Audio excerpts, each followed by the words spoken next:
የደሃ ልጅ ይላል። ይህም ሳይበቃው ደግሞ የእናንተ ዘርማ ይላል። የእናንተ ዘር እናቃቸዋለን ይላል። አራት ወልዶባት ሕይወቱን ተደስቶባት ሳላውቅ ነው እኮ የእናንተ ቤት ዘር ውስጥ የገባሁት ይላታል። አጂብ! ማን አንተ? ማን የነገር ያንተን ዘር? ማን ነው በዘር ካርድ ያዘ ሰው አለ እንዴ? ያ ሁሉ ያሳለፈች እህትን ነው እንዴ አንቺ ተሳስቼ ነው በእናንተ ዘር ውስጥ የገባሁት ምትላት? በጣም ትልቅ ስህተት።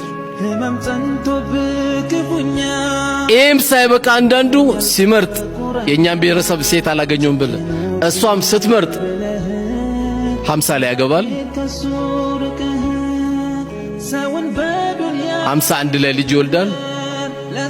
የ9 ዓመት ልጅ የቲም አስረክቦ ቀብር ይሄዳል።